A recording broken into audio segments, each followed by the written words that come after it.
नमस्ते दोस्तों।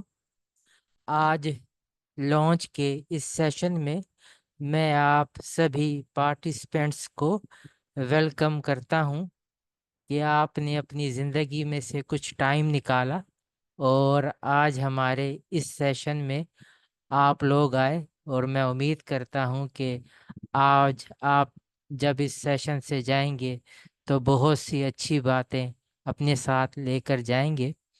तो आप लोगों को व्हाट्सएप और टेलीग्राम के थ्रू कन्वे किया गया था कि आज हम इस बात की चर्चा करेंगे कि हम अपनी मेंटल हेल्थ को किस तरह से इम्प्रूव करते हैं।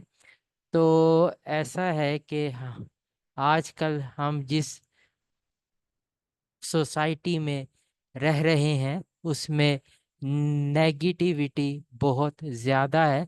और ये नेगेटिविटी हमारे ऊपर मुख्तलिफ तरीक़ों से अफेक्ट कर रही है, जैसा कि फॉल्स न्यूज़ हैं, होप लेसनेस है, और एक तरह की पूरी सोसाइटी में डिप्रेशन की सिचुएशन बनी हुई है।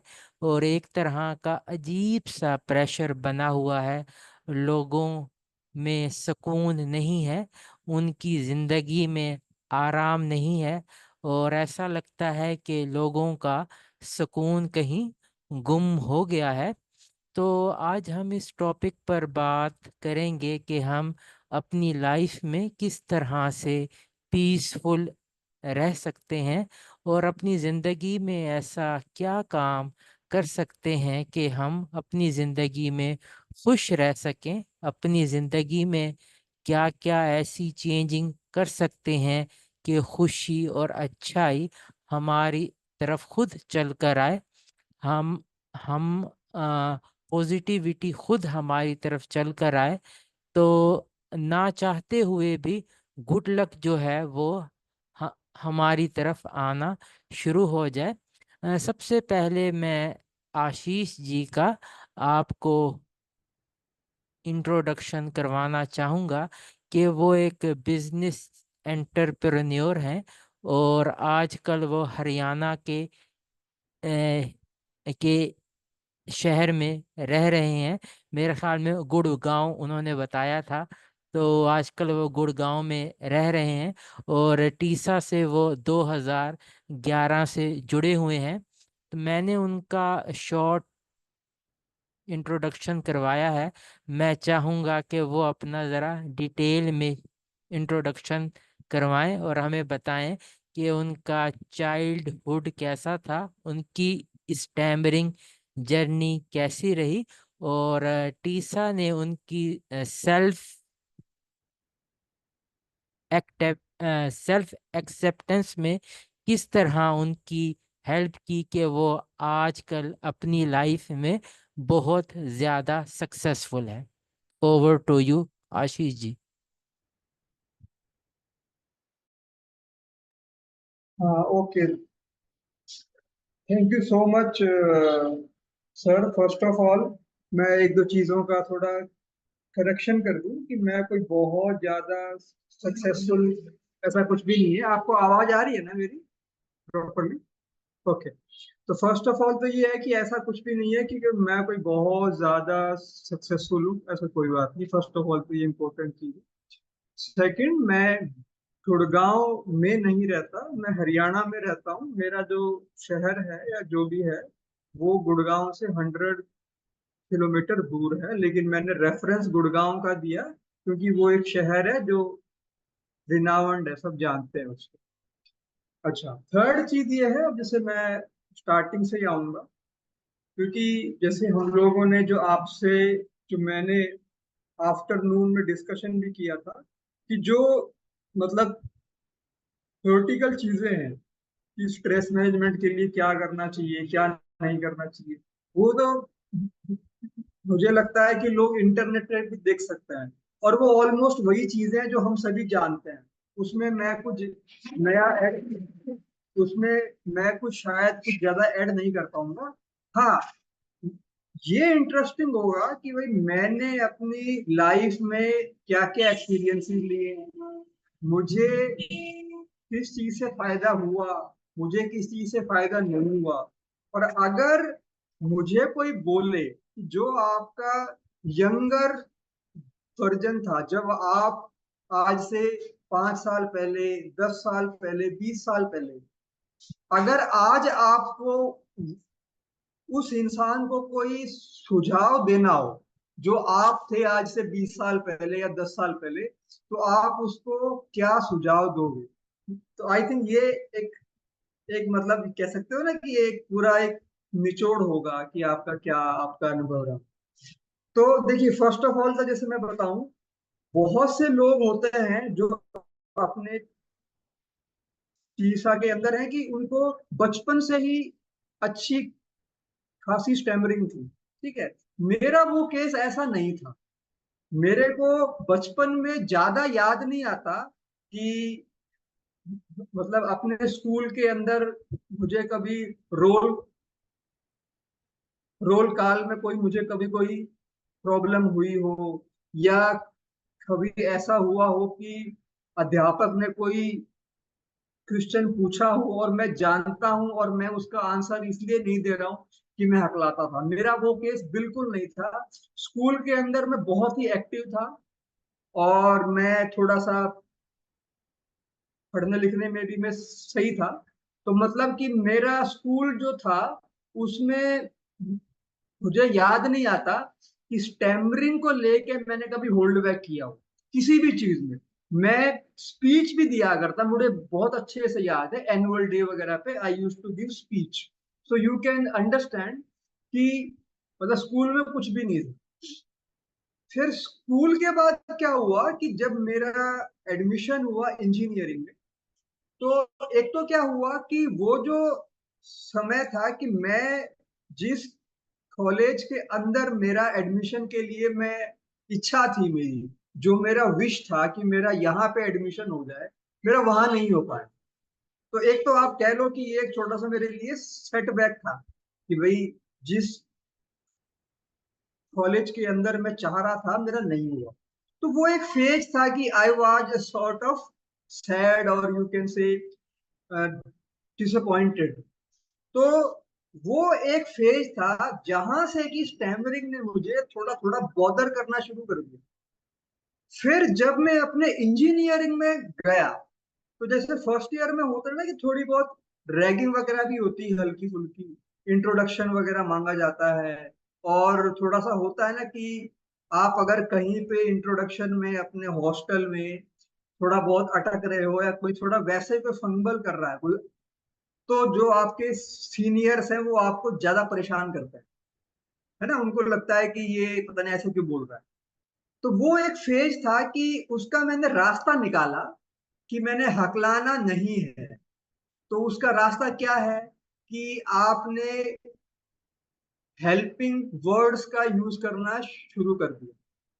वो मेरा फर्स्ट एक्सपीरियंस था कि मैंने हेल्पिंग वर्ड्स का यूज करना शुरू कर दिया। जैसे मेरे होम टाउन का नाम महेंद्रगढ़ है। तो उसमें मैंने बोलना इंट्रोडक्शन में, I am from city Mahendragarh. मतलब कि वहां पे सिटी ऐड करने की कोई आवश्यकता नहीं है, लेकिन मैं ऐड करता था कि मेरे को महेंद्रगढ़ पे अटकना ना पड़े, मैं साफ निकल जाऊं। ठीक है। ऐसे ही मैंने मतलब वो मेरा एक फर्स्ट एनकाउंटर था, मेरा इंजीनियरिंग का फर्स्ट ईयर, कि मैंने ये अपने आप ही इनोवेट कर लिया कि हेल्पिंग वर्ड्स की भी कुछ होता है, और ये यूज करके मैं औरों को बेवकूफ बना सकता हूँ कि मैं अकलाता नहीं हूँ। ठीक है, मतलब कि ये मेरे लिए बड़ा अच्छा हो गया कि यार ये तो बड़ा मजा आ गया कि आप कुछ हेल्पिंग वर्ड यूज कर लो, आपका काम चल जाए। अगर आप हॉस्टल में मेस में हो, आप खाना खा रहे हो, आपके साथ वाली चेयर पे आपका सीनियर बैठा हुआ है, और आपको पानी चाहिए, पानी जो कि थोड़ा आगे रखा है टेबल पे, और आपको उसको बोलना पाप पाप पानी देना, पानी। तो आप बोल दोगे सर वाटर देना, वाटर। तो आपने मतलब पानी को वाटर बोल दिया और आप निकल गए। तो उस टाइम तो मुझे बड़ा अच्छा लगा, ठीक है, ये तो अच्छा हो गया मेरे लिए। लेकिन फिर इवेंचुअली होने क्या लगा, आफ्टर सम टाइम, जो मैं वाटर बोल रहा हूँ मेरे को उसमें भी दिक्कत होने लगी। अब भाई आपने पानी को तो वाटर बोल दिया, अब क्या करोगे? अरे वो देना वो, अरे वो देना वो, मतलब आपने इशारा करना शुरू कर दिया। तो मतलब होता है ना कि आपने अपनी जो सिचुएशन थी वो अपने हाथ से बिगाड़ ली, और फिर आप उसके अंदर और अंदर ही अंदर चले गए। हेल्पिंग वर्ड, हाथ मारना, इशारे करना, आंखें बंद करना, ये सारी चीजें फिर धीरे धीरे आ गई। सिर्फ एक इसकी स्टार्टिंग यही था कि मैंने हकलाना नहीं है। ठीक है, कहता ना कि एक सच को छुपाने के लिए 100 झूठ बोलने पड़ते हैं। तो वो मेरा फेज शुरू हो गया। फिर जब मेरा, जैसे हमारे मतलब इंजीनियरिंग होती है 4 इयर्स की, 4 सालों की। तो आमतौर पे जो भी इंजीनियरिंग कॉलेजेस होते हैं, उनमें जब आपका 3rd ईयर स्टार्ट होता है, तो आप ये देखते हो कि जो आपसे 1 साल सीनियर है, उनके लिए कैंपस इंटरव्यू स्टार्ट हो गए, उनके लिए कंपनी आने लगी है जॉब इंटरव्यूज के लिए। तो आपको भी मतलब मालूम पड़ता है कि क्या होता है। भाई वहां पे जीडी होता है,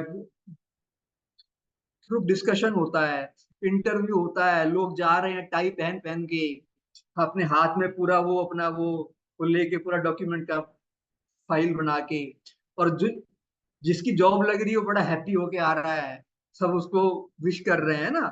तो आप तो उस टाइम पे क्या हुआ कि मुझे डर लगने लग गया, यार तू तो हकलाता है और तेरा काम कैसे चलेगा, क्योंकि मतलब 3rd ईयर आते आते ये मेरे सारे हथियार जो है ना, ये इन्होंने काम करना बंद कर दिया। हेल्पिंग वर्ड, आंख मारना, पैर मारना, कुछ भी मार ले भैया, जैसे अगर कहीं मतलब कोई ऐसा वर्ड आ गया तो वो नहीं निकल रहा। ठीक है।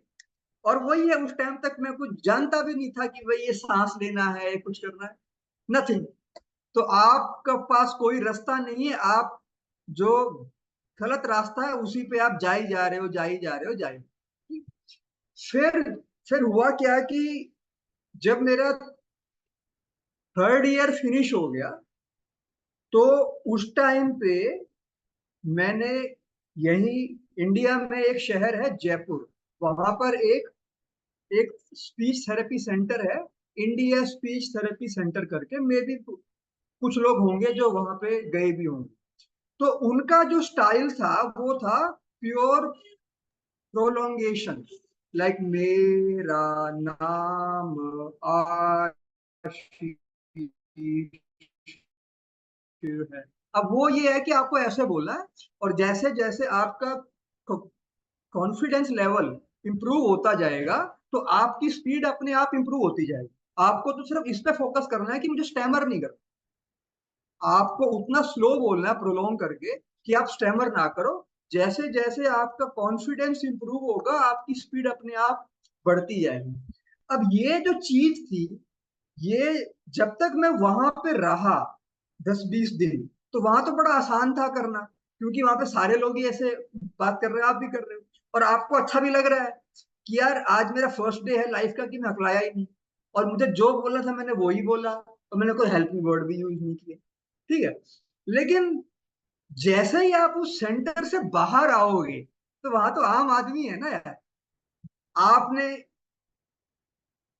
एक दो लोगों से हिम्मत करके वैसे बात करने की शुरू की, तो वो तो आदमी जो है वो निकल गया, उसको लगा कि कोई मतलब पागल है ये, या इसको प्रॉब्लम है, वो निकल गया। तो मतलब आपको लगा यार ये तो मेरे लिए पॉसिबल नहीं है कि मैं ऐसे स्लो स्लो बाहर बात करूं, मैं तो नहीं कर सकता।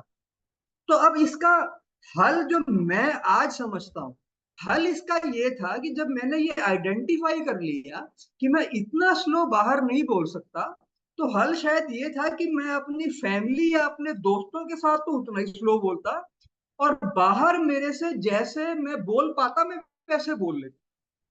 ये इसका एक सही रास्ता बनता। लेकिन अनफॉर्चुनेटली वहां मैंने फिर से गलती कर दी, मैंने लोगों से बोलना ही बंद कर दिया। मुझे ये था कि मैं इतना स्लो बोल नहीं सकता, और मैं अगर नॉर्मल बोलूंगा तो मैं हकलाऊंगा, तो मैं तो बात ही नहीं करूंगा, और मैं तो खाली अपने रूम में बैठ के बुक की प्रैक्टिस करूंगा प्रोलोंगेशन के साथ। तो ये मैंने एक और गलती कर दी उस टाइम। मतलब अब तक क्या था कि मैं हल्का फुल्का में बाहर बात कर रहा था, मैं हकला रहा था, अटक रहा था, चुप हो रहा था, बट मेरा काम चल रहा था। अब वो स्टेज आ गई मेरी फाइनल ईयर कि मैंने बोलना ही बंद कर दिया, क्योंकि कहीं ना कहीं मेरे माइंड में बैठ गया कि तेरे को तो ऐसे बोलना है, तो ऐसे बोलेगा तो ही सही होगा, ऐसे आपको बोलने की हिम्मत नहीं है। मतलब मैं अपनी बात कर रहा हूँ कि मैं डरपोक था, मुझे था कि मैं ऐसे बोलूंगा सब हंसेंगे, वही है कि लोग क्या कहेंगे। तो उस वजह से आसान रास्ता फिर क्या है, खाली रूम पे बैठ के अभ्यास करना, अखबार लेके चुपचाप, और बाहर किसी से बात नहीं करनी। तो वो फिर मैं एक और ट्रैप में चला गया। ठीक है, तो जो मेरा फाइनल ईयर था ना, that was some sort of depression, मैं सम सॉर्ट ऑफ डिप्रेशन में रहा। मतलब कि अपने रूम में रहना, किसी से बात नहीं करना, रात रात भर जागना, और अगले दिन सोना, और क्लासेस मिस करना। मतलब कि कंप्लीटली कहते हैं ना, लाइफ पूरी 360 डिग्री पे चेंज हो गई मेरी, और वो मैंने अपने आप ही कर दी, अपने हाथों से अपनी वाट लगा ली। उस एक साल के बाद ये हुआ कि मेरी स्टैमरिंग का लेवल इतना मतलब था कि बड़ा ही मुश्किल था, बहुत ज्यादा मेरे को प्रॉब्लम हो गया। और फिर मुझे एक ऑटो इम्यून स्किन प्रॉब्लम हो गई, एक ऑटो इम्यून प्रॉब्लम हो गई, क्योंकि जो ऑटो इम्यून प्रॉब्लम्स होती है उनमें स्ट्रेस का ट्रिगर होता है, कि अगर आप बहुत लंबे समय से किसी स्ट्रेस में जी रहे हैं, तो आप अपना डाइट, स्लीप, आपने सब कुछ अपना डिस्टर्ब कर दिया, तो आपको एक ऑटो इम्यून हेल्थ कंडीशन भी हो गई, मुझे स्किन कंडीशन। ठीक है, अब मतलब ये वो स्टेज है कि मैं अपने लाइफ के लोवेस्ट पॉइंट पे हूँ, मैं कुछ भी नहीं बोल पा रहा, मेरे मुंह से केवल हवा निकल रही है अगर मैं बोलने की ट्राई कर रहा हूँ, क्योंकि मैंने एक साल से बोला ही नहीं। ठीक है, और मेरे को एक स्किन प्रॉब्लम हो गई है, मेरी बीटेक तो जैसे तैसे करके हो गई है, लेकिन मेरे को पास कोई जॉब भी नहीं। ठीक है, फिर होता क्या है, जैसे होता है ना कि फिर मैंने कुछ और एफर्ट लगाई। फिर एक मेरा फ्रेंड, जो मेरा फ्रेंड था बीटेक का, उसने मुझे हेल्प किया, उसने कहा कि तू अपने होम टाउन में मत रह, तू घर पे रहेगा तू और ज्यादा डिप्रेशन में जाएगा, क्योंकि वहां पे तो आपके फैमिली वाले हैं, वो आपको देख के परेशान है, आप उनको देख के परेशान है, आप वहां मत रहो, आप मेरे पास आ जाओ। मतलब कि मेरा बैचमेट, उसकी जॉब लग गई थी, तो उसने कहा कि तू यहाँ मेरे पास आजा रहने, अपन रहेंगे, थोड़ा तेरा सा एनवायरनमेंट बदले। तो मैं उसके पास चला गया, और फिर वही है, मतलब जो आपके वेल विशर है वो सब जानते हैं कि ये सारा खेल कॉन्फिडेंस का है, इसके अंदर कॉन्फिडेंस नहीं है, अगर इसमें थोड़ा सा बूस्ट अप होगा तो मे बी ये ही विल इम्प्रूव। तो ही यूज टू से कि यार तू जाया कर, लोगों से बात किया कर, तेरे पास कोई काम नहीं है, तू मेरे साथ रह, लेकिन तू कुछ कर, थोड़ा सा घूम फिर, लोगों से मिल तू। तो लेकिन I was having very low confidence, तो उसको मैंने थोड़ा पुश किया, उसको मैंने प्रेशराइज किया, उससे मैंने पैसे लिए, और मैं गया, एक और शहर है इंडिया में, बेंगलोर, वहां पे एक सेंटर है, द स्टैमरिंग क्योर सेंटर के नाम से, मैं वहां चला गया। अब वही सब है, मतलब कि इवेंचुअली आप जाओ कहीं भी, आप वर्ल्ड में किसी भी स्पीच थेरेपिस्ट के पास चले जाओ, वही सब चीजें, पांच छह चीजें आपको वही बताएंगे, क्योंकि और कुछ है ही नहीं। जो मतलब ये मैं फिर से अपना राय दे रहा हूँ मैं, तो वहां पे जो कुछ उन्होंने बताया वो मैं जान रहा था, अगेन मैं जान रहा था। तो जैसे होता था ना कि जब मैं गया तो I was of the hope कि मैं जाऊंगा और कुछ हो जाएगा और मैं ठीक हो जाऊंगा, लेकिन वहां जाने के बाद अगले ही दिन मेरा जोश ठंडा हो गया कि यार ये तो मैं जान रहा था, ये तो मुझे पता था। ठीक है, लेकिन अब मैं, क्योंकि मैं वहां पहुंच गया था, रुपए वुपए लेके चला गया था मैं, तो मैंने वहां पूरे टाइम रुका। और जैसे होता है ना कई बार, एक एक एक एक कहावत है थिंग्स बाउंस बैक। बहुत बार जब आप अपने लाइफ के लोवेस्ट पॉइंट पे पहुंच जाते हो ना, तो कुछ हो जाता है और पता नहीं कहां से थोड़ी सी आपको एक ऊर्जा मिल जाती है कि आपको लगता है कि नहीं नहीं अब मैं करूंगा।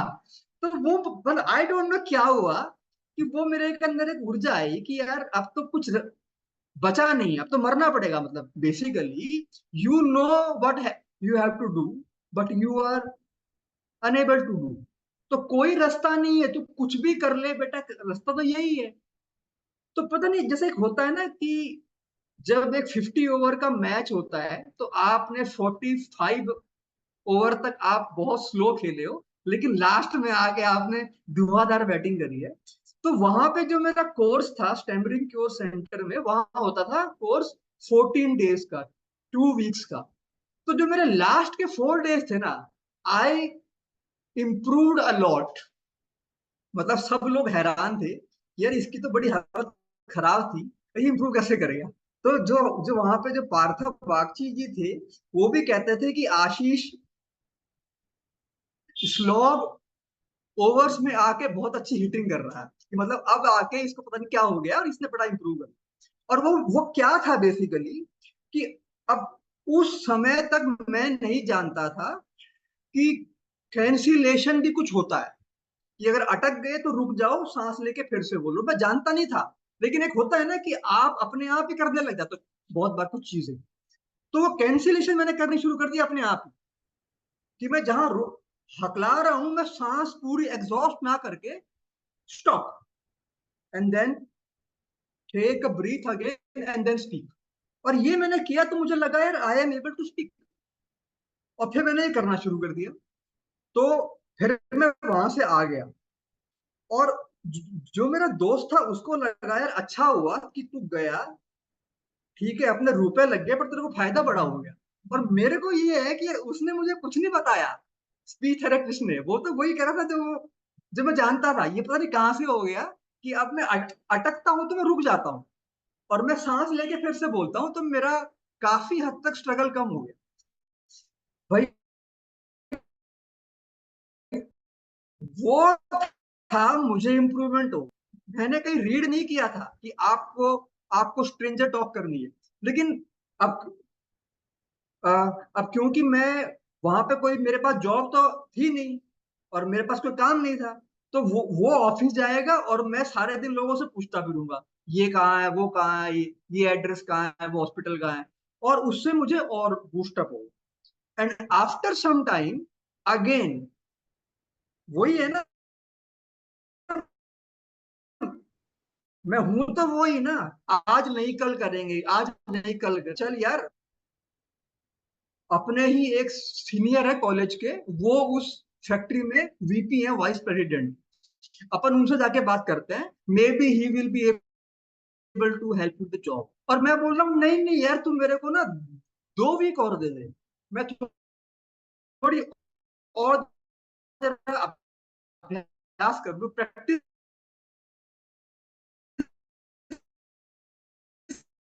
कर लूँ, प्रैक्टिस। वो बोला ठीक है। और हम गए उस फैक्ट्री में और हमने उनको बताया, और वहां पर एक जॉब की वैकेंसी थी और मेरी जॉब लगी। ठीक है, तो ऐसे करके मेरी जॉब लग गई। और फिर मैंने 7 साल तक वहां पे जॉब करी, मतलब एक अच्छी फर्म, अच्छी जॉब मैंने करी। और ऑब्वियसली उस फैक्ट्री में जितने भी ऑफिसर थे वो सब जानते थे कि इसको स्टैमरिंग है। और वो ये भी जानते थे कि अच्छा है, कैपेबल है, बट स्टैमरिंग है, बट इट्स ऑल राइट। काम चल रहा था। मतलब कि ऐसा कभी नहीं हुआ मेरे साथ कि मेरी प्रमोशन लेट हुई हो या कोई मुझे ऐसा कुछ फील हुआ, मुझे कभी फील नहीं हुआ। लेकिन 7 साल के बाद मैं आई यूज टू फील कि यार जो मुझे जो ऑटो इम्यून स्किन कंडीशन हुई थी और मेरी स्टैमरिंग, इसकी वजह से हो क्या रहा था कि I was just working like like कि बस मेरा काम चल रहा है, मैं जा रहा हूँ सुबह नौकरी करके आ रहा हूँ, मेरे को सैलरी मिल रही है। मैं फ्यूचर प्लान नहीं कर रहा था। मतलब आई ऑलवेज वांटेड कि मैं एमबीए कर लूं या कुछ फर्दर स्टडीज कर लूं या कुछ और कर लूं। लेकिन क्योंकि मुझे ये था कि यार ये एक जॉब मिली हुई है अच्छी कंपनी में, यहाँ पे सब जानते हैं मेरे को। तो अब मैं, मतलब वो मेरा थोड़ा कंफर्ट जोन हो गया था। तो मुझे लगा ये सही है, काम चल रहा है, चलने दो, बाद में देखेंगे। तो जब, मतलब, हाँ, तो मतलब 2013 या 14 के स्टार्टिंग में मुझे लगा कि यार बहुत हो गया, अगर तू वाकई में कुछ और तू करना चाहता है तो आपको ये जॉब छोड़नी पड़ेगी। अदरवाइज अगर एक दो साल और बीत गए तो फिर आप कुछ नहीं कर पाओगे, आपकी शादी वादी हो जाएगी और फिर आपके सारे प्लान्स रह जाएंगे। तो मैंने हिम्मत करके वो जॉब छोड़ दी और मैंने ब्रेक लिया। और मैंने थोड़ा सा बुक से, इंटरनेट से और अपने टीसा से मैंने ये सीखा कि मैं अपनी स्किन जो है, ऑटो इम्यून प्रॉब्लम है, उसको मैं डाइट लाइफस्टाइल से मेंटेन कर सकता हूँ। तो फिर मैंने अपनी स्किन कंडीशन को, मतलब, थोड़ा इम्प्रूव किया। फिर मैंने एक अपना ब्लॉग शुरू किया, ब्लॉग। वहां पे मैंने अपने एक्सपीरियंसेस शेयर करने शुरू कर दिए कि मैं अपनी स्किन के इम्प्रूवमेंट के लिए क्या कर रहा हूँ और मुझे क्या फायदा हो। फिर मैंने उसी नाम से मैंने फेसबुक पे अकाउंट वगैरह बना दिए और लोग आने लग गए, दूसरे लोग जिनको कोई स्किन प्रॉब्लम थी। तो आई आइडेंटिफाइड कि ये एक एरिया है कि इसमें होलिस्टिक हीलिंग की तरफ कोई बात नहीं कर रहा और बहुत स्कोप ऑफ इम्प्रूवमेंट। फिर मैंने एक जॉब तो ज्वाइन कर ली आफ्टर सम टाइम अपनी इंडस्ट्री में। लेकिन ये मेरे माइंड में आ गया कि मुझे इस इंडस्ट्री में आगे काम नहीं करना, ये फील्ड में मुझे काम करना। तो मैं थोड़ा फास्ट फॉरवर्ड करता हूँ। मैं 2018 में मैंने एक मैट्रिमोनियल वेबसाइट स्टार्ट करी, शादी की website for people with skin conditions. World में एक 1% से ज्यादा ऐसे लोग हैं कि उन्हें कोई स्किन कंडीशन है क्रोनिक, और उनकी शादियों में प्रॉब्लम होती है। तो उनके लिए कोई प्लेटफॉर्म नहीं था, तो हमने वो शुरू किया। फिर 2021 में मैंने उस मैट्रिमोनियल वेबसाइट के साथ साथ एक स्किन कंडीशंस के लोगों के लिए डेटिंग ऐप शुरू किया। और अब वो रन हो रहे हैं दोनों प्लेटफॉर्म। और क्योंकि वो एक, मतलब, स्टेबल कंडीशन में आ गए, तो अब मुझे उन पे फुल टाइम काम करने की जरूरत नहीं पड़ती है। एक मेरी छोटी सी टीम है, वो उस पे काम करती है, और मैं उन वेबसाइट और ऐप को हैंडल करता हूँ, और साथ में मैं remotely as a digital marketer job करता हूँ। तो मतलब बेसिकली मैं जॉब भी कर रहा हूँ और मेरे स्टार्टअप भी है। और आई फील कि I M financially I am stable now. ठीक है। तो आई एम सॉरी कि थोड़ा सा मेरा लंबा हो गया, लेकिन मुझे लगता था कि ये थोड़ा इंपॉर्टेंट है शेयर करना। तो ये तो मेरा इंट्रोडक्शन हो गया। अब आप प्लीज आगे बताइए क्या। जी, थैंक यू आशीष जी। मैं एक छोटी सी इंफॉर्मेशन शेयर करना चाहता हूँ कि जो भी पार्टिसिपेंट इस सेशन के दरमियान उनके माइंड में कोई क्वेश्चन आता है जो वो आशीष जी से पूछना चाहते हैं, वो अपना हैंड रेज करके अपना क्वेश्चन पूछ सकते हैं। तो मैं आशीष जी से सबसे पहले ये पूछना चाहूँगा कि उनकी लाइफ में टीसा ने उनकी सेल्फ एक्सेप्टेंस में कैसे हेल्प की, वो उनकी लाइफ में क्या टर्निंग पॉइंट था जिसमें टीसा ने अपना रोल प्ले किया। देखिए, मैं टीसा के कांटेक्ट में आया था 2011 में, 11 में। लेकिन उस टाइम पे बस वही है, मतलब अगर आप 2011 में अगर आप जाएं थोड़ा बैक में, तो उस टाइम पे इंटरनेट वगैरह इतना कॉमन अभी तक नहीं हुआ। कुछ कुछ हो गया था। तो उस टाइम पे मैं शायद फेसबुक से थोड़ा सा मुझे कुछ आइडिया लगा था कि ऐसा कुछ होता है। तो मैंने उनका एक 2011 में दिल्ली में एक कम्युनिकेशन वर्कशॉप था, मैंने वो अटेंड किया। और फिर मैं 2011 से 2014 तक तो मैं रेगुलरली मतलब रहा, कांटेक्ट में रहा।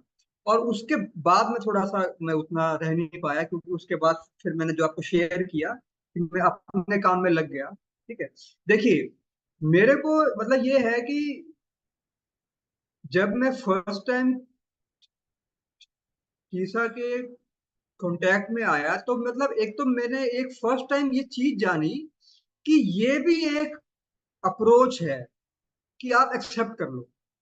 अदरवाइज उससे पहले तक मैंने जो भी स्पीच थेरेपीज अटेंड करी थी, या मैं जिन लोगों से मिला था, तो वहां पे सब में यही था कि हाउ टू फिक्स इट। मतलब ये एक फर्स्ट था जो मुझे कह रहा था कि you you have to accept it, and आप स्टैमरिंग के साथ भी एक अच्छे कम्युनिकेटर बन सकते हो। तो ये एक चीज थी जो मेरे लिए एक नई चीज थी, टू बी ऑनेस्ट।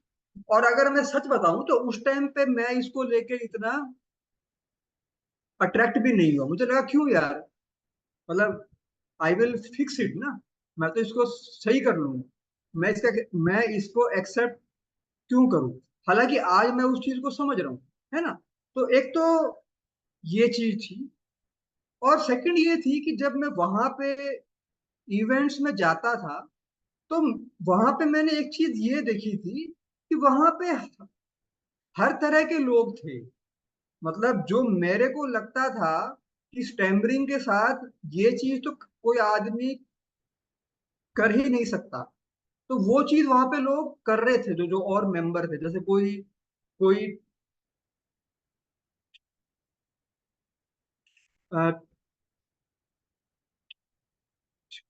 टीचर था, टीचर कोई, मतलब किसी ने एमबीए किया हुआ था।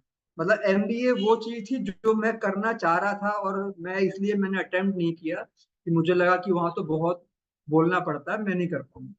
या मैंने कभी मार्केटिंग या जो सेल्स की जॉब्स होती है, मैं उस तरफ मैं कभी नहीं गया, ये सोच के कि यार वहां पे मैं सक्सेसफुल नहीं हो पाऊंगा। और यहाँ पे मैंने बहुत से ऐसे लोग देखे जो उस फील्ड में, उस डोमेन में काम कर रहे थे। तो मतलब कि ये चीज एक मेरे लिए काफी एक अच्छा एक्सपीरियंस था कि जो मैं सोचता था कि ये तो इम्पॉसिबल है, वो सब चीजें लोग यहाँ पे ऑलरेडी कर रहे हैं। तो एक तो ये हो गया। और एक मैंने आपको ये शेयर किया कि एक्सेप्टेंस का जो कॉन्सेप्ट था, ये मैं जानता ही नहीं था। ये मैं यहाँ पे आया तो मैंने फर्स्ट टाइम इस चीज को एक्सेप्ट किया। और फिर वही है कि मतलब जैसे फिर क्या हुआ कि जब मैं मतलब थोड़ा सा यहाँ पे रेगुलर हुआ, तो उस टाइम पे शीशा का एक वो चलता था, ब्लॉग। उस टाइम पर शीशा का एक ब्लॉग चलता था, ब्लॉग। तो उसमें ये था कि आप जो भी उसके मेंबर हो, वो उसके लिए अपने आर्टिकल या एक्सपीरियंसेस उस ब्लॉग के ऊपर शेयर कर सकते थे।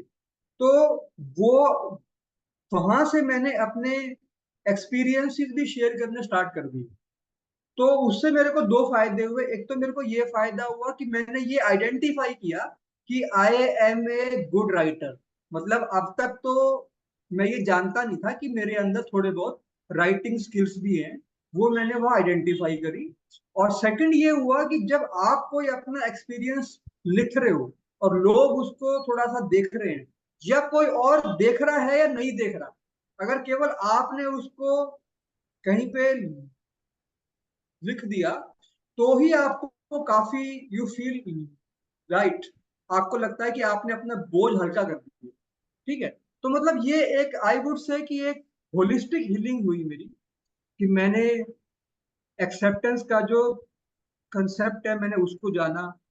और मैंने ये देखा कि जो मैं सोच रहा था कि ये काम तो बहुत मुश्किल है, वो ऑलरेडी लोग कर रहे हैं हकलाने वाले।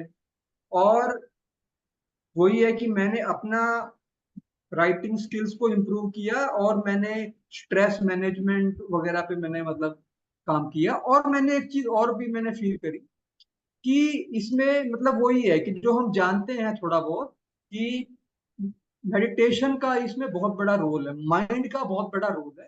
केवल जो आपके फिजिकल ऑर्गेन्स का ये गेम नहीं है, इसका गेम साइकोलॉजिकल भी है। तो रादर देन कि आप केवल मैकेनिकल होके केवल आप अपनी स्पीच की टेक्निक्स के ऊपर प्रैक्टिस करो, आपको जो हो मतलब आपका जो माइंड है, जो आपका थॉट पैटर्न है, आपको उसके ऊपर भी काम करने की जरूरत है। मैंने वो भी सीखा यहाँ पे आने के बाद। Thank you Ashish ji. अब हम कुछ क्वेश्चंस मेंटल हेल्थ पर लेने की कोशिश करते हैं। तो हम अपनी लाइफ में देखते हैं कि हम मुख्तलिफ सिचुएशन में बहुत ज़्यादा स्ट्रेस ले लेते हैं। और ये कहा जाता है कि अगर आप किसी सिचुएशन में अगर आप बहुत ज़्यादा स्ट्रेस फील करते हैं तो उस सिचुएशन से आप थोड़ी देर के लिए अपने आप को दूर कर लें, अपना ज़रा माहौल चेंज कर लें। तो आप क्या समझते हैं कि आप अपनी लाइफ में जब कोई स्ट्रेस वाली सिचुएशन आती है तो आप उसको किस तरह से मैनेज करते हैं?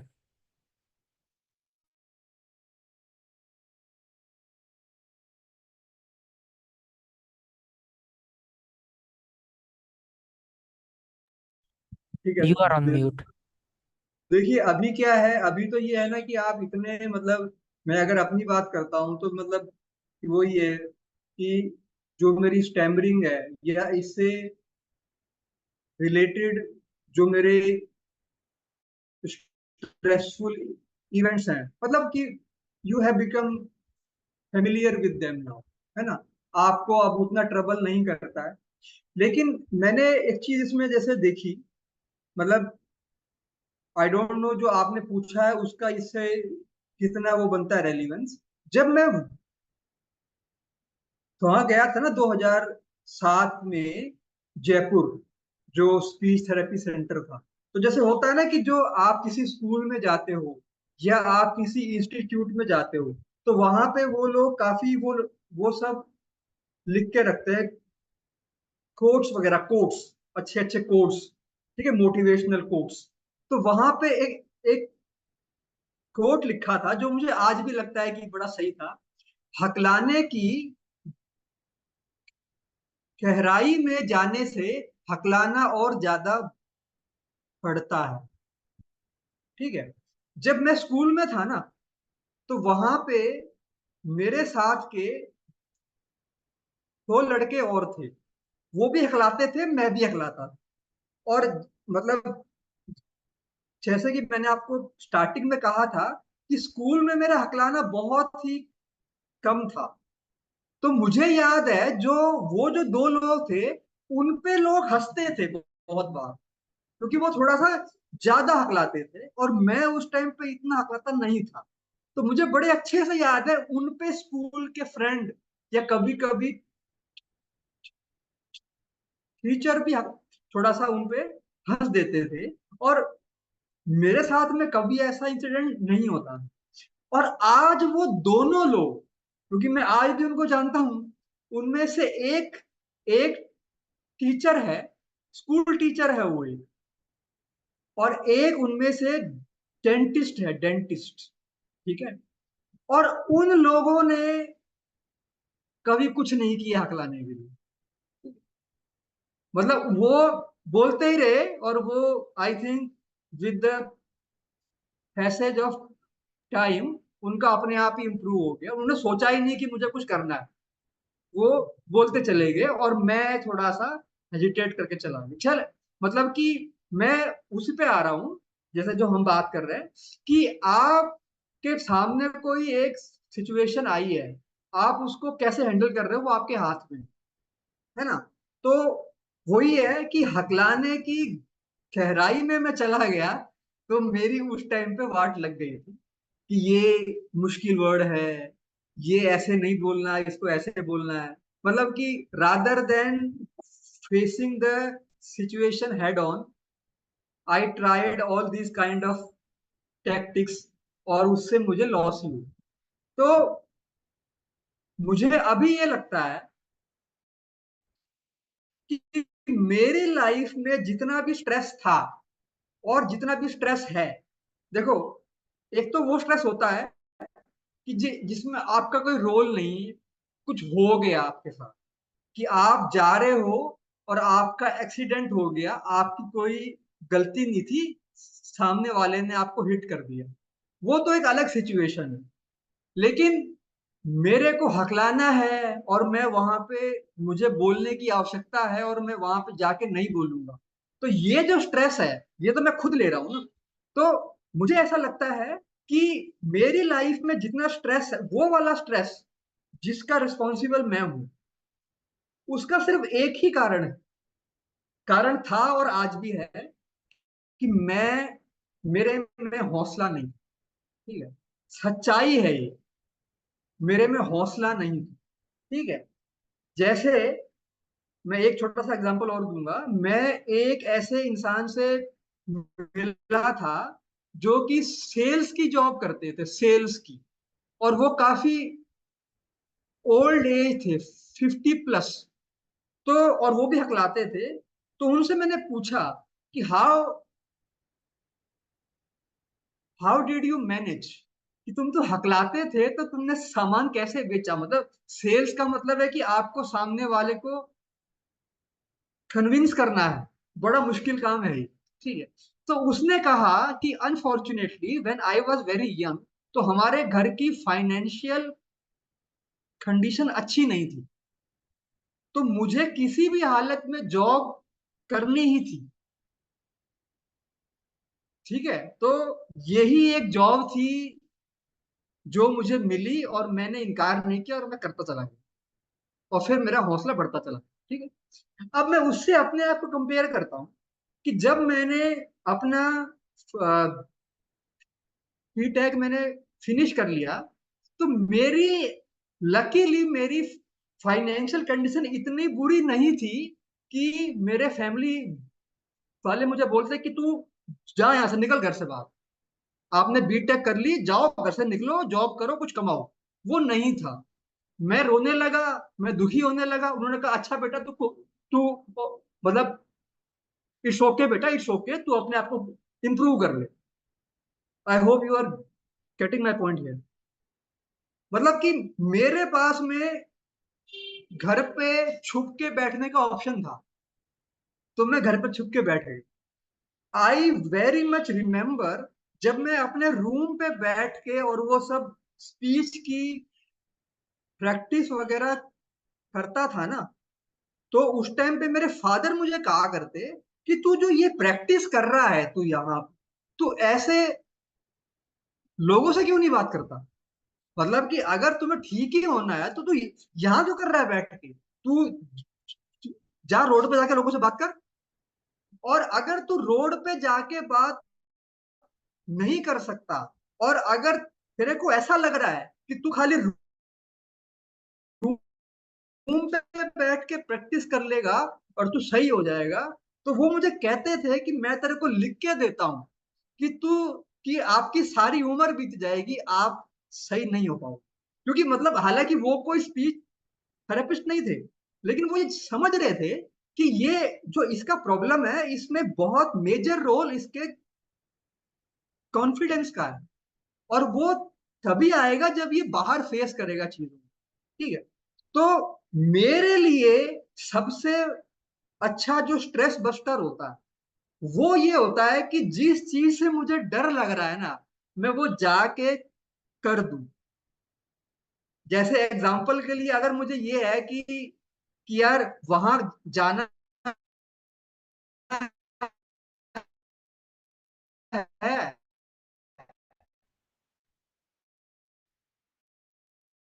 ना करूं, मैं आज ही कर दूं जाके, वो मेरे लिए बेस्ट होता है। और अगर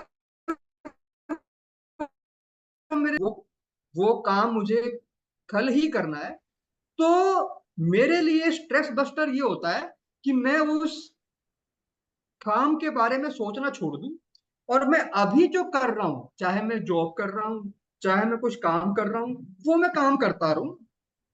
और वो वाली सिचुएशन जब आएगी तो उस टाइम पे जो होगा देखा जाएगा। इसको बोलते नहीं है कि सिचुएशन इटसेल्फ इतनी खराब नहीं होती जितना हम उसके बारे में सोच सोच के उसको और मतलब कॉम्प्लिकेट कर दें। तो मतलब जैसे आपने जो पूछा कि आप स्ट्रेस से कैसे डील करता हूं, तो उसका यही है कि या तो उसको फेस कर लो, अगर आपके लिए ये चीज पॉसिबल है तो उसको फेस कर लो अभी की अभी, या आप वर्तमान में जीना शुरू कर दो, you start living in in the present moment, कि तुम अभी जो कर रहे हो तुम उस पर फोकस करो, और तुम ये सोच लो कि यार जब होगा तब देखा जाए। क्योंकि वो उतना मतलब मोस्ट सिचुएशंस में वो चीज इतनी ज्यादा खराब नहीं होती जितना हम उसके बारे में सोच सोच के उसको ज्यादा मतलब ओवर एनालाइज कर लेते हैं, या उस चीज को एक बड़ा इशू के तौर पे बना लेते हैं। थैंक यू आशीष जी, आपने क्वेश्चन को बहुत अच्छे तरीके से आंसर किया।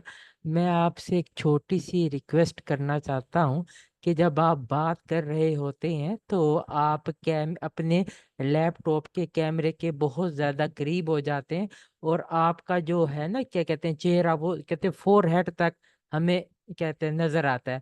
तो वो जब ये वीडियो यूट्यूब पर अपलोड होगी तो देखने वालों को इतना अच्छा नहीं लगेगा। तो आप कोशिश करें कि इस पोजीशन में बैठकर हमसे बात करें तो अच्छा रहेगा। उम्मीद है कि आप मेरा मसला समझ गए होंगे। मैं आपसे नेक्स्ट क्वेश्चन पूछना चाहूँगा कि हम आजकल जिस दुनिया में रह रहे हैं उसमें इलेक्ट्रॉनिक डिवाइसेस का इस्तेमाल बहुत ज़्यादा हो गया है, और जिसकी वजह से हमारे स्लीपिंग पैटर्न्स बहुत ज़्यादा डिस्टर्ब हो गए हैं, और हम लोग रात को बहुत ज़्यादा लेट सोने लग गए हैं। तो आप क्या समझते हैं कि एक अच्छी मेंटल हेल्थ के लिए हमारी अच्छी स्लीप कितनी ज़रूरी है? Yes right. देखिए, इसमें भी मैं थोड़ा सा वही करूंगा कि मैं थोड़ा सा इसको करूंगा। देखिए अब इसके ऊपर भी मैं इसको अपने ही ऊपर लेके जाऊंगा। मतलब वो जो मेरा फेज था जब मैं हकलाने को लेके बहुत ज्यादा परेशान था, तो उस टाइम पे क्या था कि I I will not give any attention to my own my own body और माई ओन पर्सनैलिटी। एग्जाम्पल के लिए कि मेरी शेव वगैरह अगर लंबी लंबी हो गई है, मुझे कोई मतलब नहीं, क्योंकि उस टाइम पे मेरे लिए सबसे मेन इश्यू मेरी हकलाहट थी। मैंने अच्छे कपड़े पहने हुए हैं कि नहीं पहने, उस पर कोई फोकस नहीं। सो रहा हूं कि नहीं सो रहा, कोई फोकस नहीं है। हेल्थ के ऊपर क्या, कोई फोकस नहीं है। बस सब कुछ हकलाहट है। ठीक है। तो मैं तो ये सोच रहा था कि ये अच्छा कर रहा हूं मैं, कि मैं इस पे फुल फोकस कर रहा हूं, लेकिन मैं ये फील करता हूं कि मैं वो रॉन्ग कर रहा था। अगर मैं एक इंसान की तरह मैं सुबह उठूं, मैं शेव करूं, मैं अपने आप को शीशे में देखूं, मैं अपने आप को अच्छे से प्रेजेंट करने की ट्राई करूं, और मैं फिर जाऊं किसी के पास, तो जब मेरा फोकस केवल हकलाने पे सेंट्रिक नहीं होगा और मेरा फोकस मेरी ओवरऑल लाइफ पे होगा, तो ऑब्वियसली हकलाना मेरी लाइफ का एक छोटा सा हिस्सा बन जाएगा। और वो अपने आप इंप्रूव हो जाएगा। और उसका उल्टा, कि मैं और अपने लाइफ के किसी एस्पेक्ट पे फोकस ही ना करूं, शेव बढ़ी हुई है, अच्छे से कपड़े नहीं पहन रहा हूँ, हेल्थ पे फोकस नहीं है, और कोई लाइफ का एस्पेक्ट नहीं है, और सब कुछ हकलाना ही है, तो वो हकलाना मेरे लिए एक बहुत बड़ा मॉन्स्टर बन गया। ठीक है। तो मैं उस पे आ रहा हूं जो आपका आंसर है, कि अगर मैं अपनी लाइफ को बैलेंस कर लूं, कि यार मुझे 8 घंटे की नींद लेनी है, ठीक है, मुझे अपना जो भी जॉब है या जो मेरी स्टडीज है वो मुझे अच्छे से करनी है, मेरे जो और काम है, थोड़ा बहुत दोस्तों से मिलना है, घूमना फिरना है, कोई और मेरी हॉबी है, मुझे वो सब करना है, और मुझे कुछ काम हकलाने पे भी करना है। तो मेरी हकलाहट बहुत फास्ट फास्ट सही हो जाएगी। यहाँ पे मैं अपने उन दोस्तों का एग्जांपल दूंगा, वो दोस्त जिसमें से एक अभी डेंटिस्ट, और उसने कभी कुछ नहीं किया हकलाने के लिए। वो मुझे मतलब जब भी मिलता था, स्कूल से लेके और मतलब आगे भी, देखिए अब तो क्या है ना कि उसकी शादी हो गई, बच्चे हो गई, तो अब हकलाना कोई इतना बड़ा मैटर नहीं है कि हम इस पे बात करें। लेकिन जब हमारे लिए एक मैटर था, और वो उससे मैं बातें करता था, तो उसका ये था कि यार ये क्या यार, तू फालतू की बात करता है, तू बोला करना यार।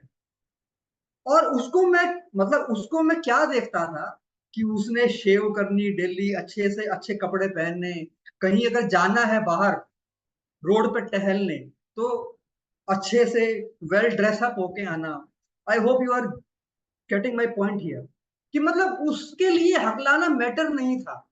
उसके लिए ये नहीं था कि मैं हकलाता हूं तो आई एम लेस, हकलाता हूं तो यार मेरे को अच्छे कपड़े पहन के तो कोई फायदा तो है ही नहीं, क्योंकि यार मैं तो हकलाता हूँ। या मैं तो अच्छे अगर कपड़े पहन भी लूंगा तो क्या होगा, मैं तो किसी से बात ही नहीं कर पाऊंगा। मतलब कि home to impress, home to impress, मतलब समझ गए ना। मेरे लिए क्या था कि हकलाना ठीक होगा फिर ही मैं कुछ कर पाऊंगा, और उसके लिए ये था कि यार I have to do what I have to do. ठीक है। तो वही चीज यहाँ पे भी आएगी, कि अगर मैं अपनी लाइफ को हर एंगल से बैलेंस कर लूंगा ना, तो हकलाना मेरा ऑटोमेटिकली सही हो जाएगा, या इसकी जो इम्पोर्टेंस है जो होनी चाहिए वो वापस चली जाएगी। अच्छा, अब जैसे आपने जैसे शेयर किया कि प्रॉपर स्लीप कितनी इंपॉर्टेंट है। अब देखिए कि मेरी बिजनेस और मेरा जॉब सारा ऑनलाइन बेस्ड ही है, तो मैं तो जानता हूं कि आज की डेट में बच्चों से लेके एडल्ट्स तक उनका एक पूरे दिन का बहुत सा जो टाइम है वो इंटरनेट पे, मोबाइल पे बीतता है। ठीक है। और मतलब इसमें होता क्या है ना, कि हमें ये लग रहा होता है कि अगर मैं इंटरनेट पे कुछ देख रहा हूँ तो आई नो एवरीथिंग, मतलब कि ये बहुत है मेरे लिए, मुझे और कुछ करने की जरूरत नहीं है, कोई मेरे को दोस्तों की जरूरत नहीं है बाहर, किसी और किसी की जरूरत नहीं है, I can do everything on internet. तो ये भी एक रीजन है कि हम सभी के हाथ में एक मोबाइल आ गया, और वो एक और की हमारी पूरी दुनिया है हमारी मुट्ठी में। तो उस वजह से लोग रात रात भर जागते रहते हैं। लेकिन हाँ, ये मतलब मैं अपने व्यक्तिगत एक्सपीरियंस से बात कर रहा हूँ, कि अगर हकलाने वाला इंसान, चाहे उसके लिए हकलाना इम्पोर्टेंट है या नहीं, देखिए अगर वो 8 घंटे की प्रॉपर नींद लेना शुरू कर देगा, तो आई थिंक उसे बहुत फायदा होगा, मतलब ओवरऑल फायदा होगा। लेकिन अगर उसको ओवरऑल फायदा अट्रैक्ट नहीं करता, और उसे केवल हकलाने के एंगल से सोचना है, तो भी मैं ये बोल सकता हूं कि अगर आप एक प्रॉपर स्लीप लोगे 8 आवर्स की, तो हकलाने के अंदर भी इसमें बहुत फायदा होगा, क्योंकि वही है ना कि जैसे कि अगर मेरी नींद पूरी नहीं हुई तो ऑल दो आई विल फील कि यार उससे क्या फर्क पड़ रहा है, मैं तो ऑफिस भी जा रहा हूँ अगले दिन, या मैं अपनी क्लास पे भी बैठा हुआ हूँ, लेकिन मतलब मे बी आप इस चीज को एक्सेप्ट नहीं कर रहे, लेकिन जो आपका ब्रेन है उसको प्रॉपर रेस्ट नहीं मिल पाया। तो वो अगर ऑलरेडी थका हुआ है, तो जो मतलब जो एक थोड़ा बर्डन है, कंफ्यूजन है, बहुत सारे थॉट्स हैं, वो उनको अच्छे से हैंडल नहीं कर पाएगा, और उससे आपका स्टैमरिंग भी इम्प्रूव मतलब इंक्रीज होगा। तो जहां पर हम इतना सब कुछ अपने स्टैमरिंग के लिए मतलब एफर्ट लगाते हैं, तो एक 8 घंटे की स्लीप वो आपकी हेल्थ भी आपकी इम्प्रूव करेगा, आपका स्ट्रेस भी रिड्यूस करेगा, और आपकी आपकी स्टैमरिंग को भी improve. Thank you Ashish ji, आपने बहुत अच्छे तरीके से क्वेश्चन को आंसर किया। हमारी ऑडियंस बहुत खामोश है और हमारी बातें सुन रही है, तो मैं चाहूंगा कि अगर उनके माइंड में कोई भी क्वेश्चन आ रहा है तो वो आशीष जी से पूछ सकते हैं।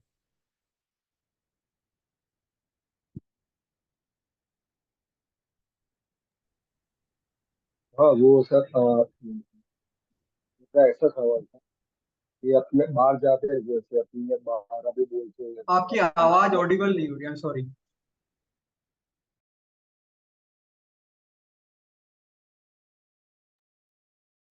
आप म्यूट पर हैं श्रीपाल जी।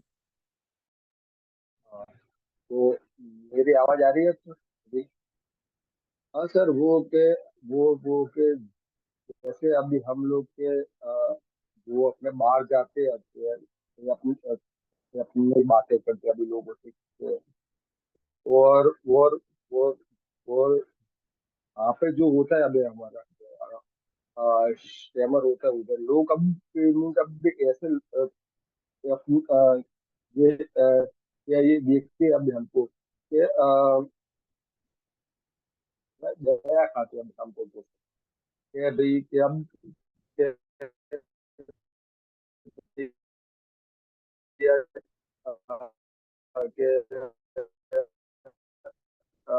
ये लिख के बता दो कि आप ऐसा कर दो, ऐसा कर दो, वो अपनी। हाँ हाँ, तो हाँ,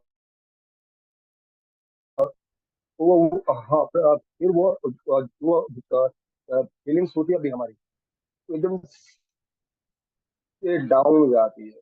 हाँ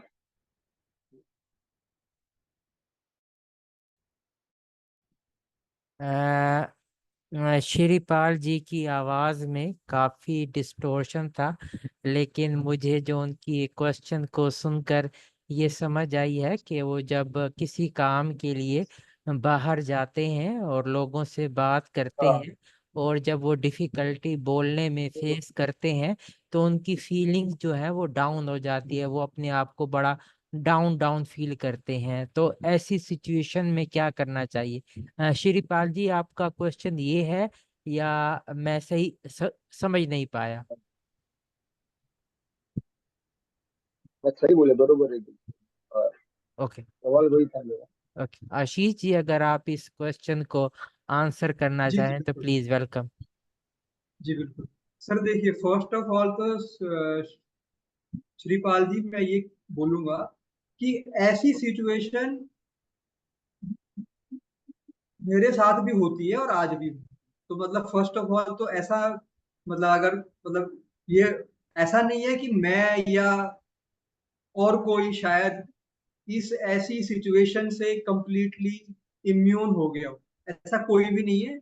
हम सभी को ऐसी सिचुएशंस को डील करना पड़ता है। फर्स्ट ऑफ ऑल तो ये एक्सेप्टेंस होनी चाहिए इस बात।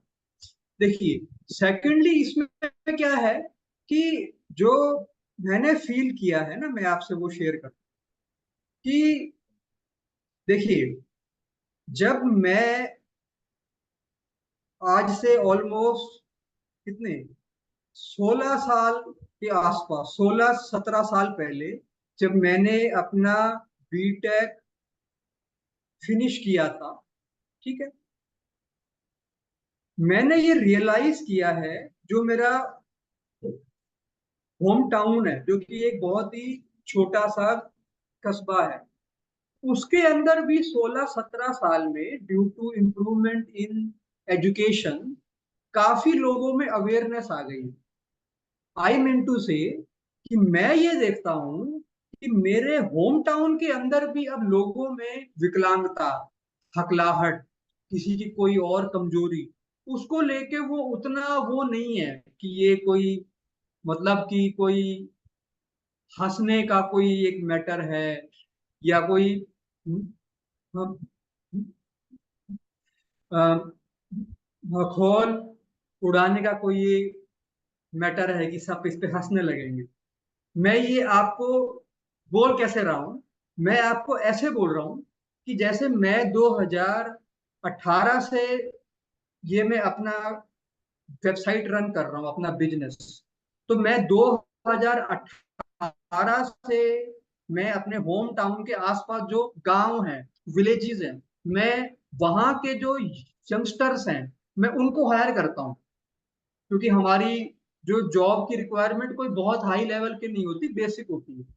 तो वो जो आते हैं ना लड़के, ठीक है, अब आप ये समझ सकते हो कि वो, उनको मेरे अंडर काम करना है, और वो गांव का लड़का है, और अगर मैं हकला रहा हूं तो वो हंसेगा पहले तो, और वो थोड़ा सा एम्बेरेसिंग उसके लिए भी मेरे लिए भी है, क्योंकि मैं उसका बॉस हूं, तो उसको हंसना नहीं है, but he can't help it, क्योंकि हकलाना एक ऐसी चीज है, बहुत बार हंसी निकल जाती है। ये मैं इसलिए जानता, खड़ा भी हो गया तो वो जो मेरा फ्रेंड है जो आज डेंटिस्ट है, जब वो हकलाता था तब मैं हंस जाता था। आई मीन टू से कि मैं भी हकलाता था, लेकिन क्योंकि मेरी हकलाहट कम थी, उसकी ज्यादा थी, और वो मेरा अच्छा दोस्त था, लेकिन फिर भी अपने आप चेहरे पे स्माइल कई बार आ जाया करती। ये कैसे बोल रहा है, ठीक है।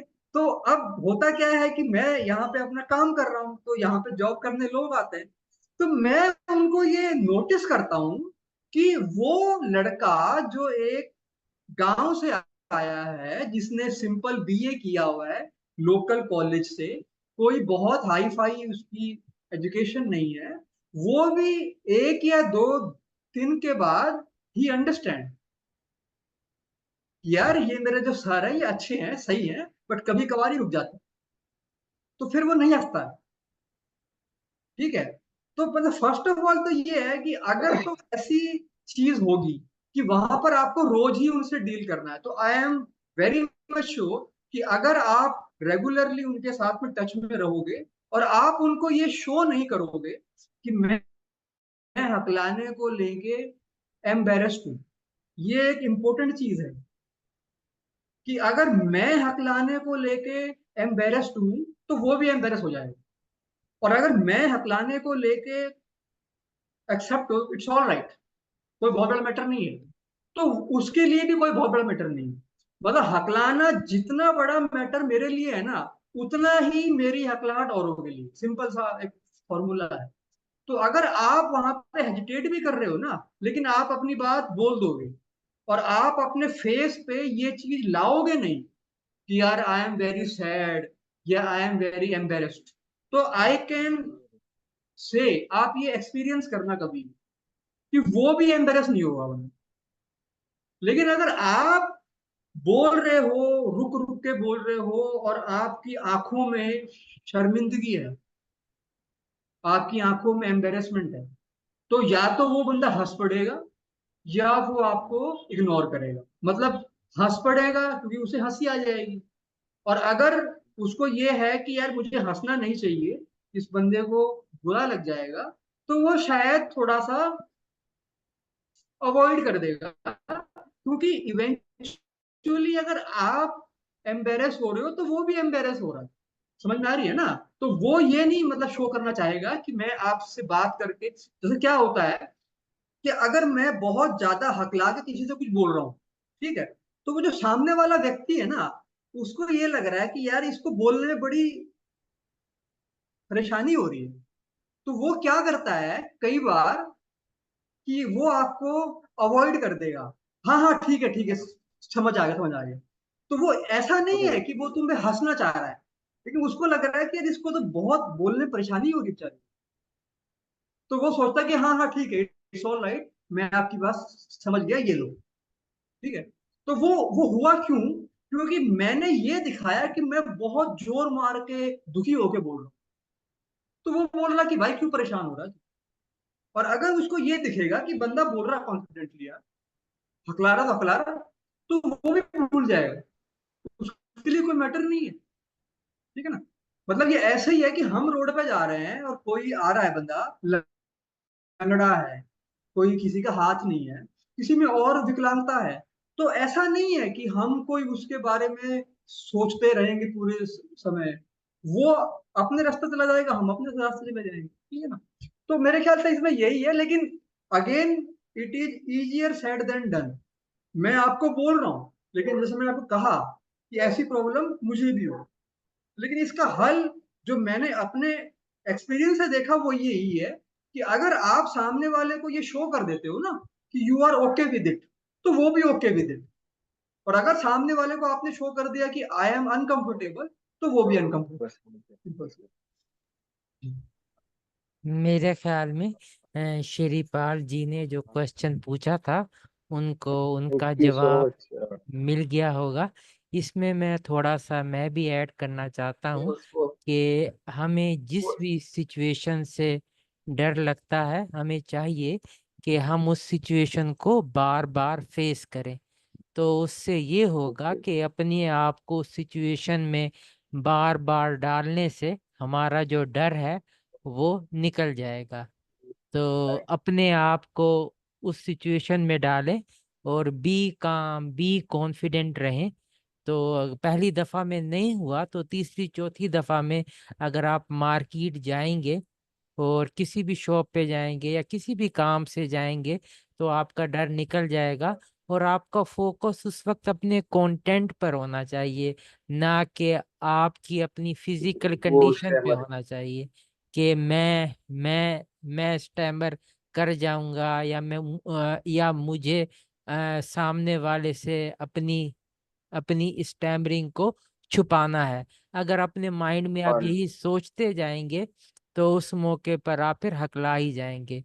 तो उस वक्त जो भी आपका कंटेंट है, जो भी आप उससे बात करना चाह रहे हैं, तो उस पर आप फोकस करें। तो मैंने आशीष जी से 1 घंटे का टाइम लिया था और उन्होंने इतनी अच्छी बातें की, अपने लाइफ का एक्सपीरियंस शेयर किया कि हमें वक्त गुजरने का एहसास नहीं रहा। तो मैं उनसे एक आखिरी सवाल पूछना चाहूँगा कि नए जो PWS हैं, जो अपने आसपास अपनी लाइफ में देखते हैं या टीसा के प्लेटफॉर्म पे नए PWS को देखते हैं जो अपनी लाइफ में बहुत ज़्यादा बहुत ज़्यादा स्ट्रगल कर रहा है, तो उनके लिए उन लोगों के लिए उनके पास क्या मैसेज होगा कि वो अपनी लाइफ में आगे बढ़ सके।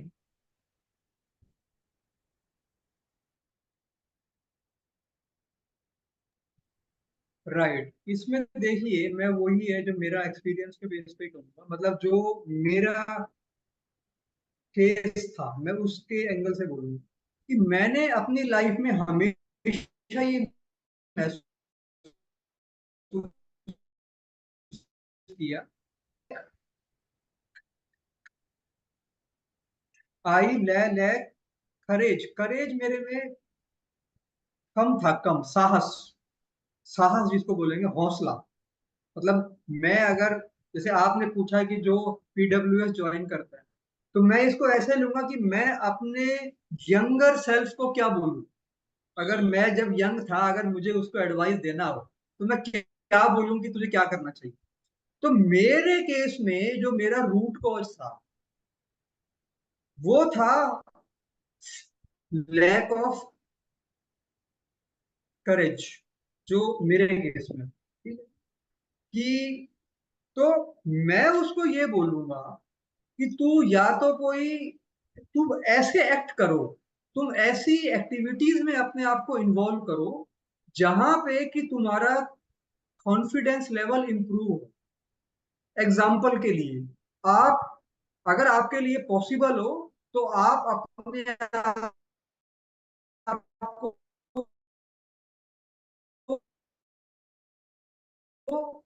जब आप एक स्पोर्ट्स एक्टिविटी में अपने आप को इन्वॉल्व कर लोगे तो वहां पे क्या है कि लोग होंगे, टीम होगी, आपको उनके साथ में हैंडल करना होगा। आपके साथ में नए नए लोग आएंगे आपकी टीम में खेलने के लिए, आपको उनसे बातें करनी पड़ेंगी, और आपको अपना, यू नो, लाइक कि आपका जो एक जो एक्सपोजर है, जो आप अपने आप को ऐसे थोड़ा सा, अपने आप को एक, मतलब एक एक एक पिंजरे में अपने आप को कैद रखते हो, उससे आप थोड़ा, आपका स्कोप बढ़ेगा। तो अगर आपके लिए पॉसिबल हो तो आप कोई स्पोर्ट्स एक्टिविटी ज्वाइन करो। अगर आपके लिए स्पोर्ट्स एक्टिविटी ज्वाइन करना पॉसिबल नहीं है, मैं अपने यंगर सेल्फ को बोल रहा हूँ, मैं फिर से रिपीट कर रहा हूँ, ठीक है, तो मैं अपने यंगर सेल्फ को बोलूंगा, अगर आपके लिए स्पोर्ट्स एक्टिविटी ज्वाइन करना पॉसिबल नहीं है तो आप जिम ज्वाइन करो। क्योंकि जब आप जिम ज्वाइन करोगे then you will be physically strong, तुम, I think eventually you will be mentally strong also. क्योंकि होगा क्या है, अगर आप फिजिकली स्ट्रांग हो और आप किसी शॉप पे चले गए, तो देखेगा ना कि ये जो बंदा सामने आया है कि आई कैन स्पीक, और वो उसको भी लगा कि यार थोड़ा सा ये, मतलब थोड़ा हेल्दी बंदा है, इसका इसका ज्यादा मजाक ना उड़ाऊं, पता लगा इसने एक मुक्का मार दिया तो मैं गिर जाऊंगा। आई मीन टू से कि वो कुछ, मतलब कुछ होना वोना नहीं है, लेकिन अगर मैं जिम जा रहा हूँ, अगर मेरी थोड़ी सी फिजिक स्ट्रांग है, then I will feel strong from within, या मैं उसको ये बोलूँ। और थर्ड, जो ये कि स्टैमरिंग के चक्कर में अपनी बॉडी के, अपनी ओवरऑल पर्सनैलिटी के जो और एस्पेक्ट हैं उनको पीछे नहीं छोड़ना।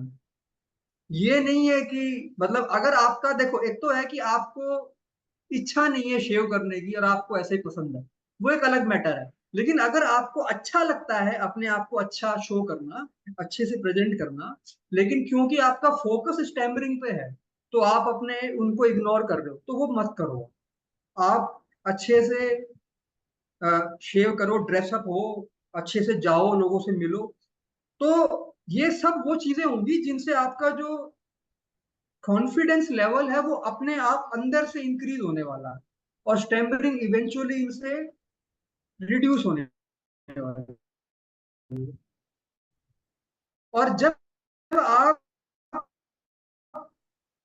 कोई भी स्पीच की, क्योंकि वही है ना कि हर आदमी के लिए अलग अलग हो सकता है, किसी को कुछ, मतलब एक आदमी के केस में एक प्रैक्टिस हेल्पफुल है, किसी और को कोई और हो सकती है, तो वो कुछ भी उसे अच्छा लगे वो उसको प्रैक्टिस करे, लेकिन एक सर्टेन टाइम के बाद वो अपने कंफर्ट जोन से बाहर निकले, जो कि मुझे लगता है कि बहुत से लोग इस चीज में भी थोड़ा सा मिस्टेक कर जाते हैं, कि वो उन्होंने अपने कुछ पांच छह दोस्त बना लिए, वो उनके साथ ही प्रैक्टिस करते चले जाते, लेकिन वो बाहर उसको, मतलब थोड़ा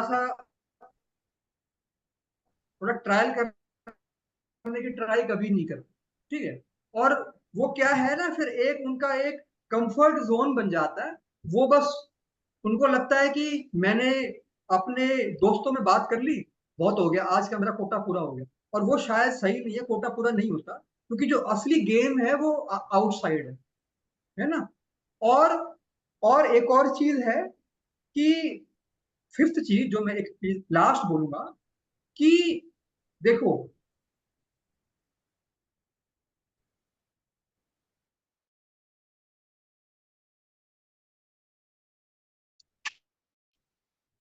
जब टू लिव इन दिल्ली, तो उस टाइम पे जो मेरा ऑफिस था वो थोड़ा दूर था, तो आई यूज टू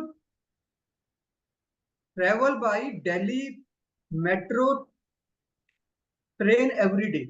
हर रोज मेरे को जाना आना दिल्ली मेट्रो से आना, मेट्रो से जाना।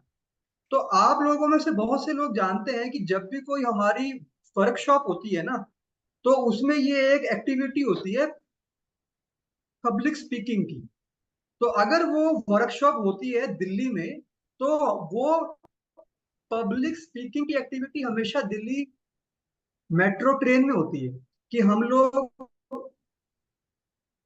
अ, ग्रुप हम लोग ग्रुप बना के जाते हैं मेट्रो में, और उस उन उनमें से हर एक आदमी वहां पे खड़ा होके ट्रेन के अंदर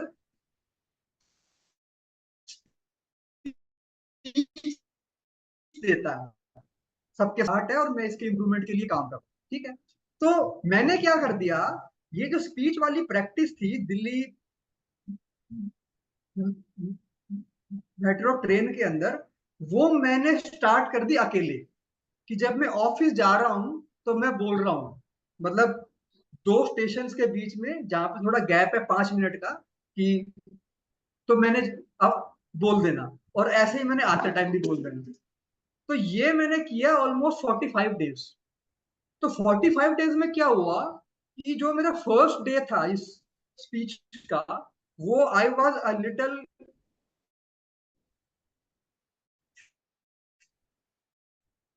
शेकी।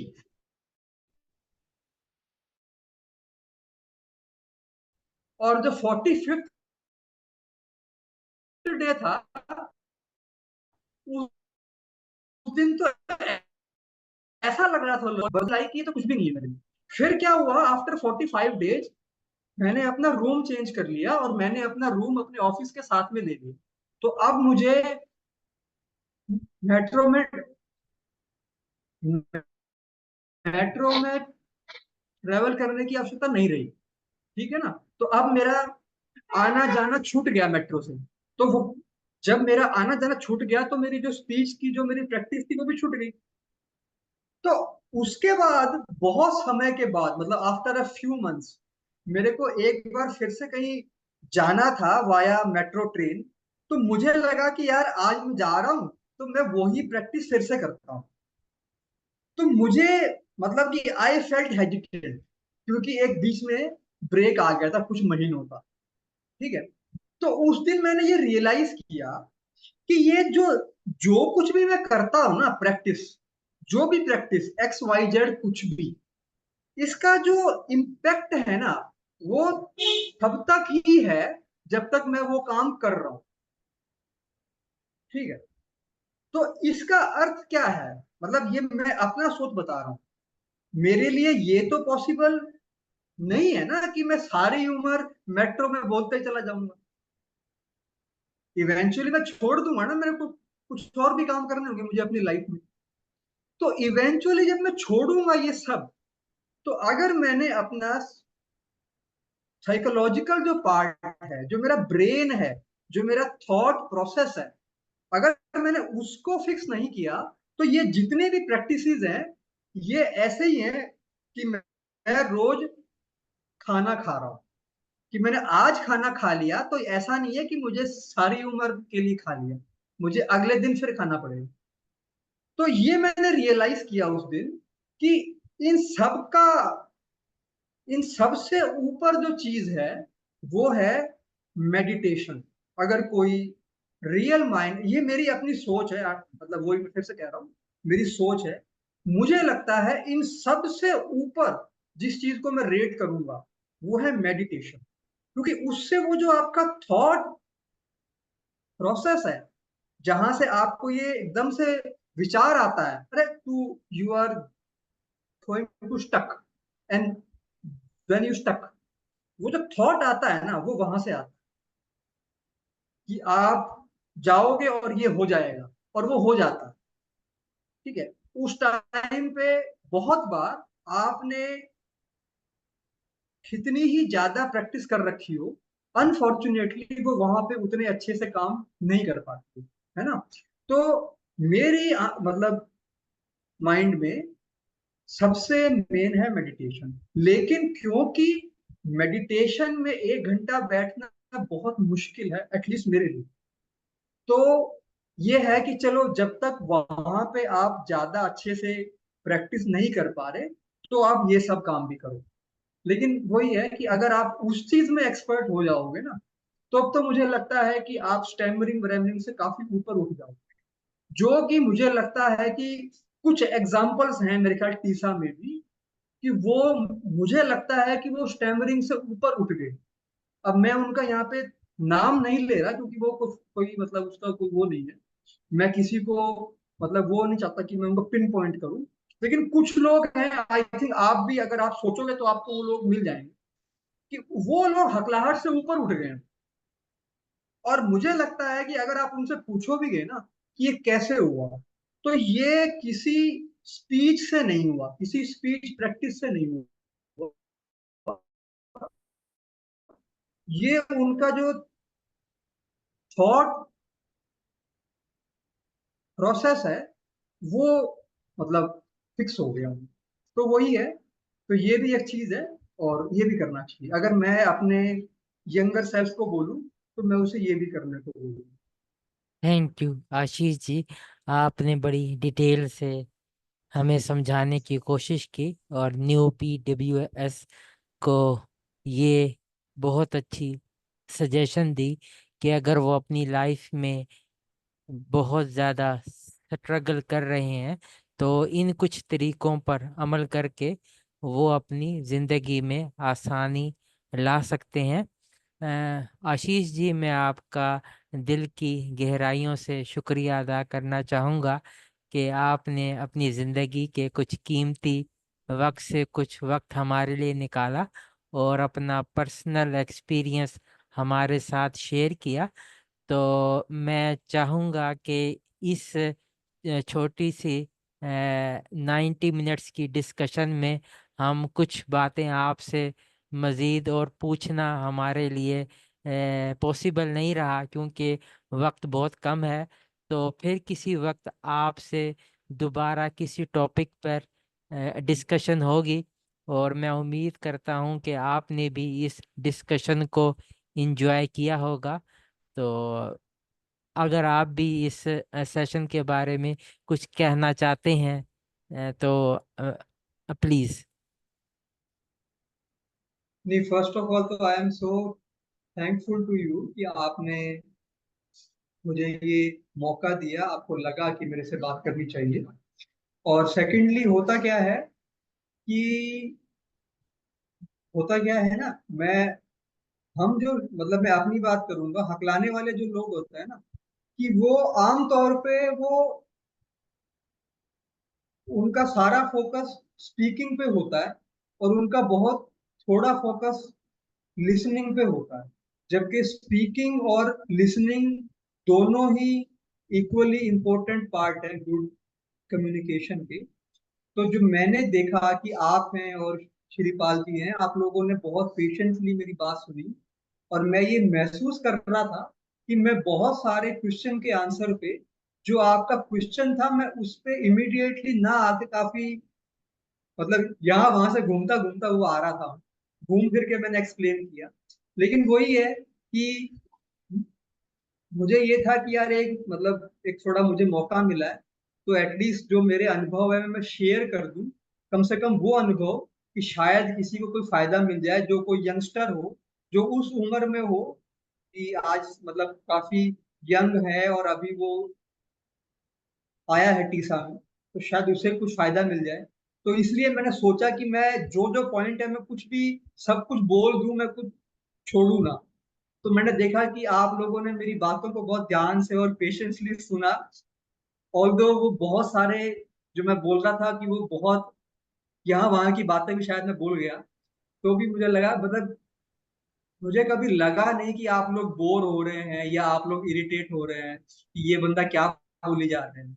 तो I am so so thankful to you कि आप लोगों ने मेरी बात सुनी, and I am so thankful. नहीं नहीं, आपकी बातें हमारे लिए बहुत ही बेनिफिशियल रही। और हम कोशिश करेंगे, और जो लोग इसे फर्दर यूट्यूब चैनल पे सुनने की कोशिश करेंगे, मैं उम्मीद करता हूँ कि उनके लिए भी ये बातें काफ़ी काम की होंगी।